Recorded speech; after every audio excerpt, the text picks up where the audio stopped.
안녕하세요. 저는 부산 출신으로 지금은 수도권에서 살고 있는 서준혁이라고 합니다. 오늘 제가 여러분께 들려드릴 이야기는 제 인생에서 가장 긴 한숨을 남긴 이야기입니다. 어디서부터 시작해야 할까 한참을 고민했는데요. 역시 처음부터 차근차근 말씀드리는 게 맞을 것 같아 이렇게 입을 열게 되었습니다. 저는 부산 사하구에서 태어났어요. 골목마다 비린내와 된장찌개 냄새가 뒤섞이던 동네였죠. 부모님은 그 골목 어귀에서 작은 철물점을 운영하셨어요. 가게 문을 열면 묵직한 쇠냄새가 코끝을 찔렀고 모시며 나사며 공구들이 나무 선반 위에 빼곡하게 놓여 있었죠. 아버지는 매일 아침 6시면 어김없이 일어나 셔터를 올리셨고 어머니는 그 옆에서 장부를 정리하시며 하루를 시작하셨어요. 그 두 분의 모습이 어린 제 눈에 얼마나 크게 각인이 되었는지 지금도 눈을 감으면 선명하게 떠오릅니다. 그렇게 성실한 부모님 밑에서 저와 남동생은 부족하지 않게 자랐어요. 넉넉하진 않았지만 뭔가 부족한 느낌은 없는 어린 시절이었달까요? 저는 고등학교를 졸업하고 수도권으로 올라와 대학에 진학했습니다. 부산을 떠나던 날 어머니가 새벽에 몰래 끓여주신 미역국 냄새가 아직도 생생하더군요.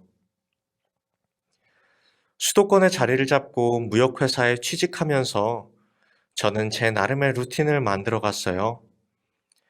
아침 일찍 출근해 저녁 늦게 퇴근하고 주말엔 빨래를 하고 장을 보고 혼자 밥을 차려 먹는 생활이었죠. 외롭지 않았냐고요? 솔직히 말씀드리면 가끔은 밥상 앞에 혼자 앉아 외로움의 창밖을 한참 바라보곤 했습니다. 그래도 제 손으로 일군 일상이라는 게 나름 뿌듯하기도 했어요. 그러던 제가 31살이 되던 해 봄, 직장 선배의 소개로 한 사람을 만나게 되었습니다. 바로 지금의 아내 지수였어요. 첫 만남은 강남의 조용한 카페였어요. 오후 2시쯤이었는데 햇살이 통유리 창문을 타고 비스듬하게 쏟아지던 날이었죠. 저는 미리 도착해서 아메리카노를 홀짝이며 긴장을 감추려고 애쓰고 있었어요. 그때 문이 열리며 지수가 들어왔습니다. 억지로 꾸미거나 차려입은 느낌은 아니었어요. 그냥 자기 모습 그대로 자연스럽게 걸어 들어오는 사람. 그런 사람 같았달까요? 자리에 앉자마자 지수가 먼저 말을 꺼냈어요. 제가 소개팅은 처음이라 좀 어색할 수도 있어요. 편하게 얘기해요. 그 한마디에 저도 모르게 어깨에 힘이 빠지더군요. 그날 2시간이 어떻게 지나갔는지 모를 정도였어요. 지수는 하고 싶은 말을 돌려서 하는 법이 없었어요. 불편한 침묵이 생기면 본인이 먼저 웃으며 말을 이었고, 제가 어설픈 농담을 해도 억지로 웃는 게 아니라 진짜로 재밌어 하는 눈치였죠. 그리고 그 눈빛이 참 좋았습니다. 만남을 이어가면서 지수는 알면 알수록 더 좋은 사람이라는 걸 알게 됐어요. 제가 야근이 잦아 피곤하다고 하면 문자 한 통 없이 알아서 먼저 잠자리에 들라고 배려해줬었고, 제 부모님 얘기를 꺼낼 때면 자기 일처럼 진지하게 들어줬죠. 누군가를 아끼는 방식이 저와 참 비슷하다는 걸 느꼈어요. 그렇게 1년이 흘렀고 자연스럽게 결혼 이야기가 오가기 시작했습니다. 그런데 결혼을 결심하고 얼마 지나지 않아 지수가 어느 날 저녁 밥상을 치우고 나서 조용히 저를 불렀어요. 평소와는 다른 목소리였습니다. 뭔가 오래 담아뒀던 말을 꺼내려는 사람의 그 특유의 조심스러움이 느껴졌죠. 저는 무심코 들고 있던 리모컨을 내려놓고 지수를 바라봤어요. 준혁 씨, 나 할 말 있어. 결혼 전에 꼭 해야 할 것 같아서. 그 말 한마디가 거실 공기를 순식간에 바꿔놓은 것 같았어요. 형광등 불빛은 여전히 환한데 왠지 방 안이 한 톤 어두워진 느낌이었죠. 저는 아무 말 없이 지수의 다음 말을 기다렸습니다. 심장이 살짝 빠르게 뛰기 시작했어요. 지수는 잠시 손가락을 테이블 위에서 만지작거리다가 천천히 입을 열었습니다. 내 아버지 얘기야. 지수는 말을 시작하기 전에 한 번 더 숨을 고르더군요. 그 짧은 정적이 꽤 길게 느껴졌어요. 저는 괜히 테이블 위에 놓인 물컵을 손끝으로 건드리며 기다렸습니다. 내 아버지가 오랫동안 도박을 하셨어. 내가 초등학교 때부터였으니까 꽤 됐지. 담담하게 꺼낸 말이었는데 그 담담함 안에 얼마나 많은 게 억눌려 있는지 느껴졌어요. 저는 아무 말도 하지 않았습니다. 그냥 듣는 게 맞는 것 같았거든요. 지수의 이야기는 천천히 이어졌어요. 아버지는 처음엔 친구들과 화투 몇 판 치는 수준이었다고 했어요. 그게 언제부턴가 점점 심해졌고 어머니가 모아둔 생활비가 사라지고 전세 보증금이 줄어들고 급기야 지수 이름으로 된 학원비 통장까지 손을 댄 적이 있었다고 했죠.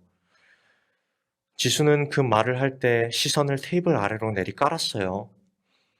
입술 끝이 아주 잠깐 떨리는 게 보였습니다. 엄마가 진짜 오래 버티셨어.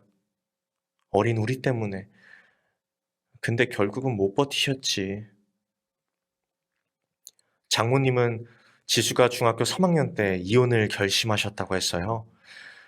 그때부터 지수와 2살 어린 남동생은 어머니 손에서 자랐고 아버지와는 거의 연락 없이 지냈다고 했습니다. 명절에도 졸업식에도 아버지 자리는 늘 비어 있었다고요. 이야기를 다 듣고 나서 저는 한동안 말을 잇지 못했어요. 마음속에 여러 감정이 동시에 올라왔거든요. 안타깝기도 하고, 지수가 그 세월을 어떻게 버텼을까 싶기도 하고, 솔직히 아주 잠깐은 이 상황이 무겁게 느껴지기도 했습니다. 그걸 부정하면 거짓말이 되니까요. 근데 이상하게도 그 복잡한 감정들이 가라앉고 나서 그렇게 남은 건 지수에 대한 존경심이었어요. 그 환경에서 자라면서도 이렇게 따뜻하고 반듯한 사람이 됐다는 게 오히려 이 사람이 얼마나 단단한 사람인지를 보여주는 것 같았거든요. 저는 천천히 손을 뻗어 테이블 위에 올려진 지수의 손을 잡았습니다. 지수야, 나 너랑 결혼하는 거지. 너희 아버지랑 결혼하는 거 아니잖아. 지수가 고개를 들었어요. 눈이 살짝 빨개져 있었지만 울지는 않았어요. 그냥 저를 한참 바라보다가 조용히 고개를 끄덕였습니다. 그 눈빛이 아직도 기억이 나요. 고맙다는 말보다 더 많은 걸 담고 있는 눈빛이었거든요. 그렇게 우리는 결혼을 향해 한 걸음 나아갔습니다. 양가 인사를 드리는 자리가 차례로 잡혔어요. 먼저 장모님과 처남을 만났는데 두 분 모두 정말 따뜻하게 맞아주셨어요. 장모님은 처음 뵙는 자리인데도 제 밥그릇을 먼저 채워주시면서 이것저것 챙겨주셨고, 처남은 어색함을 감추려는 듯 먼저 말을 걸어왔죠. 그 자리가 생각보다 편해서 오히려 제가 더 놀랐을 정도였어요. 아, 여러분도 처음 상견례 자리가 얼마나 긴장되는지 아시죠? 그런데 그 긴장이 금세 풀릴 만큼 두 분이 진심으로 반겨주었습니다. 장인어른과의 만남은 따로 잡혔어요. 이혼한 상황이니 같은 자리에서 뵙는 건 무리였거든요. 장소는 지수가 고른 조용한 한식집이었어요. 제가 먼저 도착해서 자리에 앉아 있는데 문이 열리고 장인어른이 들어오셨습니다. 첫인상은 단정했어요. 흰 셔츠에 면바지, 머리도 깔끔하게 빗어넘긴 모습이셨죠. 60대 초반이셨는데 나이에 비해 피부가 고르고 체형도 흐트러지지 않으셨어요. 자리에 앉으시면서 조용히 고개를 숙이셨고 저도 맞절을 했습니다. 처음엔 평범한 대화가 오갔어요. 직장이 어디냐, 부모님은 어디 사시냐, 그런 무난한 이야기들이었죠. 장인어른은 말수가 적으셨어요. 제가 뭔가를 여쭤봐도 짧게 대답하시고 긴 말씀을 잘 안 하시더라고요. 그 자체가 이상한 건 아니었어요. 원래 과묵한 분이시구나 싶었죠. 그런데 식사가 끝나갈 무렵 잠깐 시선이 마주쳤을 때 뭔가 이상하다는 느낌이 들었어요. 눈빛이 따뜻하지 않았어요. 그렇다고 차갑다고 할 수는 없는데 오랫동안 깊은 곳에서 무언가를 잃어버린 사람의 눈빛이랄까요? 저는 그 느낌을 애써 흘려보냈습니다. 처음 만나는 자리에서 제가 너무 많은 걸 읽으려 한다 싶었거든요. 그렇게 장인어른과의 자리도 별 탈 없이 마무리됐고 양가의 허락을 받아 저희는 결혼식을 올리게 됐습니다. 결혼 초반은 정말 행복했어요. 지수는 함께 살면서 더 좋은 사람이라는 걸 매일 느끼게 해줬습니다. 퇴근하고 현관문을 열었을 때 집안에서 뭔가 끓는 냄새가 나면 그것만으로도 하루의 피곤함이 반쯤 내려앉는 기분이었어요. 지수는 제가 힘들어 보이면 먼저 말을 걸지 않고 조용히 옆에 있어줬고 제가 말하고 싶을 때는 그제야 귀를 기울여줬죠. 그 방식이 저에게 참 잘 맞았습니다. 우리 둘 모두 더 바랄 게 없다고 생각했어요. 그때만 해도요. 그 행복이 얼마나 갔을까요? 결혼한 지 석 달쯤 지났을 무렵이었어요. 어느 평일 오후, 저는 회사에서 업무 중에 모르는 번호로 전화를 받았습니다. 받아보니 장인어른이셨어요. 처음엔 그냥 안부 전화인가 싶었죠. 목소리는 차분했고 별다른 낌새도 없었거든요. 나야, 바쁘지 않으면 잠깐 얘기 좀 해도 될까? 아, 예, 아버님. 말씀하세요.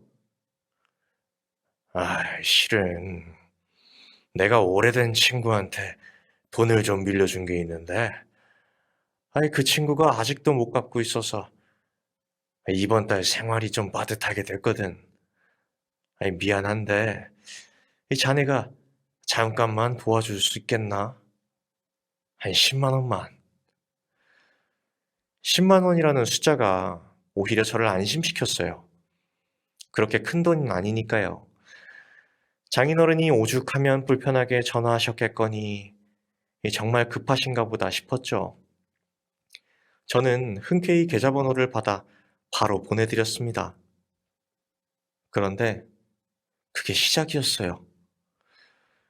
보름쯤 지나서 또 연락이 왔어요. 이번엔 병원을 다녀왔는데 약값이 부족하다고 하셨어요. 금액은 15만 원이었습니다. 그 다음엔 교통비가 없다고 하셨고, 그 다음엔 관리비 고지서가 나왔는데 잔액이 모자란다고 하셨어요. 매번 금액은 10만 원에서 20만 원 사이였어요. 그래서 저도 그냥 매번 보내드렸습니다. 그래도 장인어른인데 어떻게 안 된다고 딱 잘라 말하겠어요. 그런데 어느 날 저녁 지수가 제 휴대폰을 잠깐 빌려 쓰다가 송금 내역을 보게 됐습니다. 지수가 조용히 저를 부르더군요. 여보, 이거 뭐야? 아버지한테 계속 보낸 거야? 저는 솔직하게 말했어요. 급하다고 하시길래 그냥 보내드렸다고요. 지수는 아무 말도 하지 않고 한동안 화면만 들여다봤어요. 손가락 끝으로 화면을 스크롤하는 소리만 조용히 들렸고 그 침묵이 무언가를 말하고 있었습니다. 저는 괜히 머쓱해져서 물컵을 들었다 내려놨어요. 여보, 미안해. 아, 내가 먼저 얘기했어야 하는데. 그날 밤 지수는 장인어른에게 직접 전화를 했어요. 저는 옆에서 들을 수밖에 없었습니다. 지수의 목소리는 떨리지 않았어요. 오히려 너무 차분해서 그게 더 마음이 쓰이더군요. 아버지, 저예요. 남편한테 계속 연락하신 거 알아요. 앞으로는 그러시면 안 돼요. 저희도 신혼이고 여유가 있는 것도 아니에요. 그리고 아버지, 솔직히 말씀드리면 저는 아버지가 그 돈을 어디 쓰시는지 몰라요. 그게 더 솔직한 제 마음이에요. 전화기 너머로 장인어른의 목소리가 작게 들렸어요. 알겠다고, 미안하다고 하시더군요.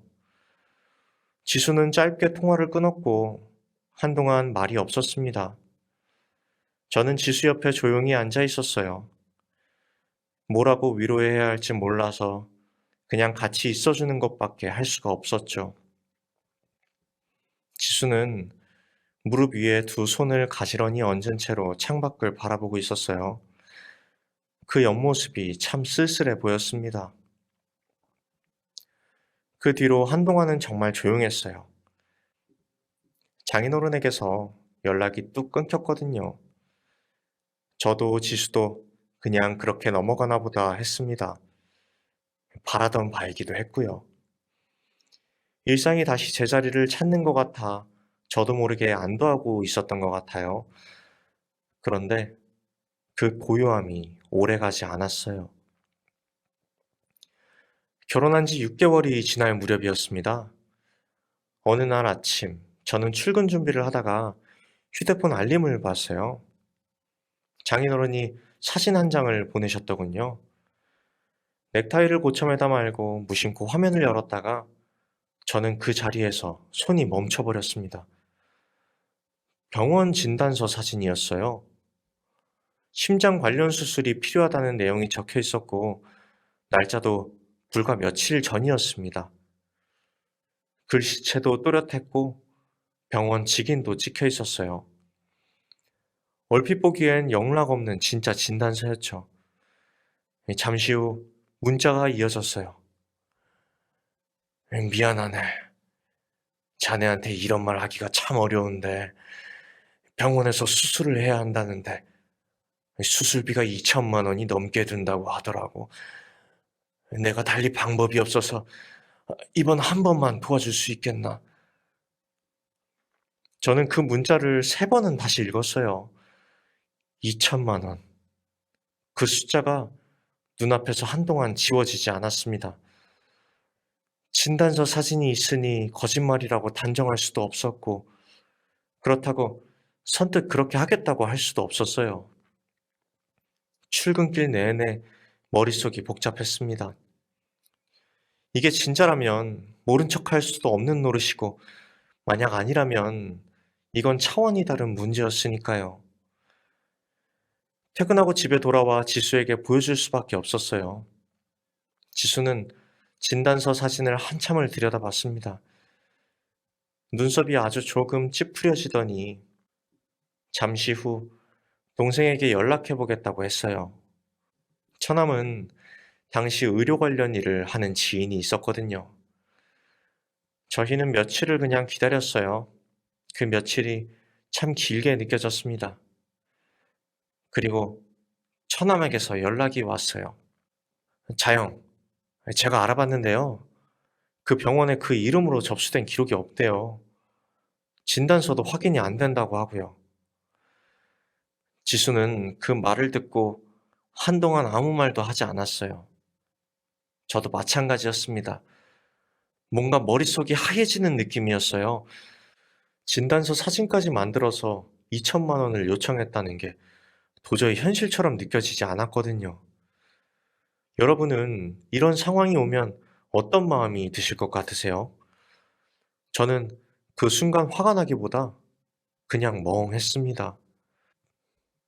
배신감이라는 게 처음에 뜨겁게 오는 게 아니라 이렇게 차갑게 스며드는 거더라고요. 그날 밤 지수는 울었습니다. 소리 없이 그냥 눈물만 흘렸어요.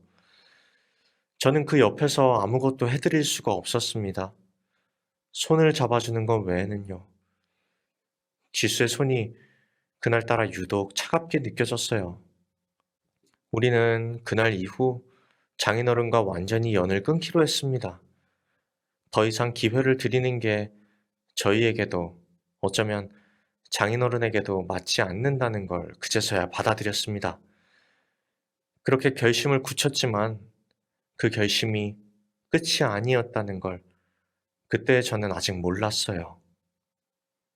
그렇게 장인어른과의 연을 끊고 나서 한동안은 저희 둘만의 일상이 이어졌어요. 조용하고 평온했습니다. 그런데 그 평온함이 제 안에서 조금씩 다른 방식으로 무너지기 시작했어요. 회사 일이 점점 많아지던 시기였습니다. 담당하던 프로젝트가 연달아 겹쳤고 거래처 문제로 야근이 이어졌어요. 처음엔 그냥 바쁜 시기겠거니 싶었는데 어느 순간부터는 아침에 눈을 떠도 몸이 일어나질 않았습니다. 출근길 지하철 안에서 멍하니 창밖을 바라보다 내릴 역을 놓친 적도 많았어요. 밥맛도 없었고 퇴근하고 집에 돌아오면 소파에 그대로 쓰러져 아무것도 하기 싫었습니다. 지수가 옆에서 말을 걸어도 짧게 대답하기가 고작이었어요. 번아웃이라는 게 이런 건가 싶기도 했습니다. 몸이 아픈 것도 아닌데 그렇다고 멀쩡한 것도 아닌 그 묘한 바닥 상태 말이에요. 그러던 어느 토요일 오전이었어요. 지수가 장을 보러 나간 사이 초인종이 울렸습니다. 무거운 몸을 일으켜 인터폰을 들여다봤더니 화면 속에 장인어른이 서 계셨어요. 손에는 커다란 장바구니가 들려 있었고요. 저는 잠시 망설였습니다. 문을 열어야 하나 말아야 하나. 손가락이 버튼 위에서 머뭇거렸어요. 결국 문을 열었습니다. 갑자기 찾아와서 미안하네. 그냥 지나치질 못하겠더라고. 들어가도 되겠나? 장인어른께서는 거창한 말씀을 하진 않으셨어요. 그냥 들어오시더니 장바구니를 주방에 내려놓고 아무 말 없이 싱크대 앞에 서셨습니다. 설거지가 밀려있던 걸 보시고는 소매를 걷어 올리시더군요. 저는 말릴 타이밍을 놓쳐버렸어요. 그렇게 장인어른은 그날 설거지를 하시고 밀린 쓰레기를 내다 버리시고 장바구니에서 꺼낸 재료로 국까지 끓여놓고 가셨습니다. 아무것도 요구하지 않으셨어요. 그냥 그렇게 하고 가셨어요. 지수는 집에 돌아와서 한동안 말이 없었습니다. 그러다 조용히 저에게 물었어요. 어떻게 할까? 여보 생각은 어때? 저도 솔직히 모르겠더라고요. 믿었다가 상처받은 게 한두 번이 아닌데 그렇다고 저렇게 조용히 다가오시는 분을 매몰차게 내치는 것도 쉽지 않았습니다. 제가 몸이 바닥인 상태라 더 그랬는지도 몰라요.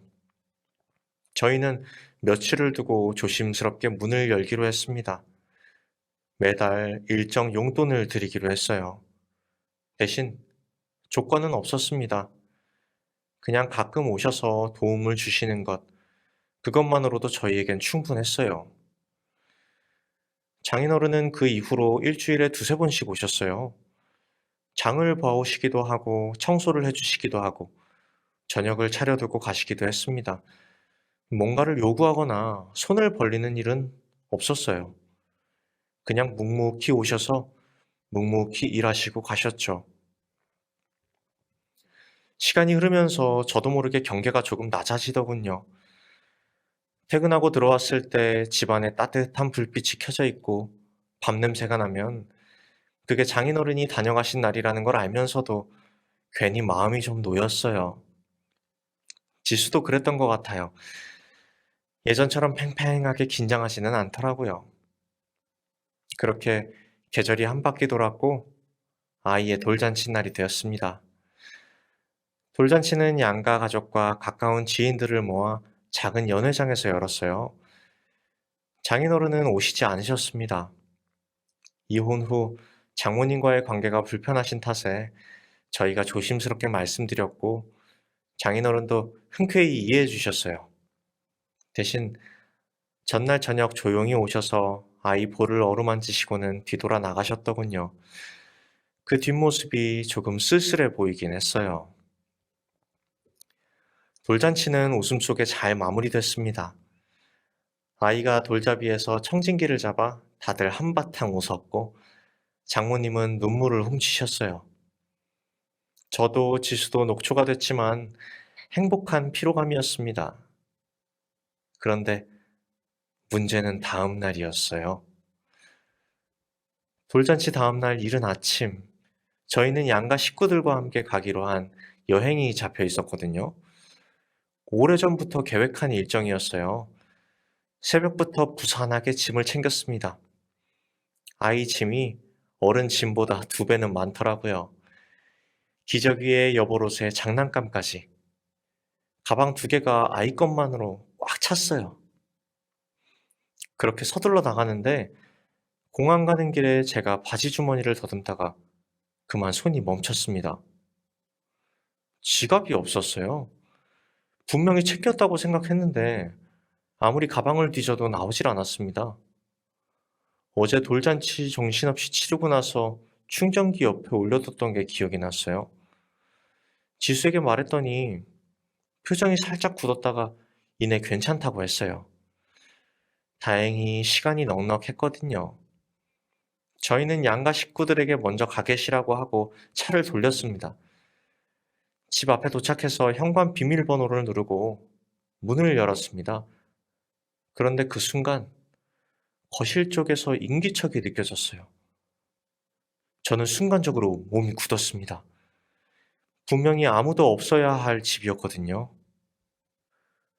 거실로 들어서는데 장인어른이 서 계셨어요. 그런데 손에 뭔가를 들고 계셨습니다. 에코백이었어요. 그리고 그 안에 돌잔치 때 받은 아이의 돌반지가 들어 있었습니다. 장인어른은 저와 눈이 마주치는 순간 얼굴이 새하얗게 질리셨어요. 저도 그 자리에서 한 발짝도 움직이지 못했습니다. 머릿속이 텅 비는 것 같았어요. 이게 무슨 상황인지 이해하는데 몇 초가 걸렸습니다. 뒤따라 들어온 지수가 그 장면을 보더니 그대로 그 자리에 주저앉아 버렸어요. 아무 말도 없이 그냥 힘이 빠진 듯이요. 저는 한동안 그 자리에 서서 장인어른을 바라봤습니다.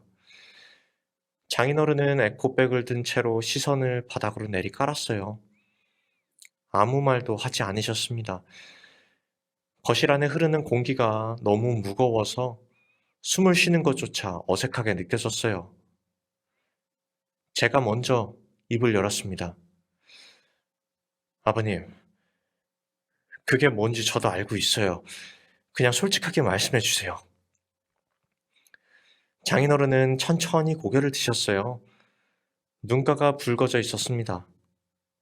입술을 몇 번 달싹이다가 결국 말씀을 꺼내셨어요. 아휴, 미안하네. 내가 정말 못난 짓을 했어.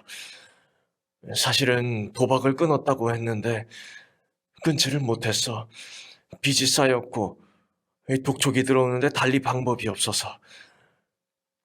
그래서 그만 손이 갔네. 정말 미안하네. 그 말을 듣는 순간 저는 화가 나기보다 그냥 가슴 한 곳이 텅 비는 느낌이었어요. 분노가 올라올 것 같은데 그것조차 힘이 없었습니다. 이미 너무 많은 걸 겪어온 탓인지 그냥 깊은 곳에서 마지막 남은 정이 뚝 하고 끊어져 버리는 느낌이었죠.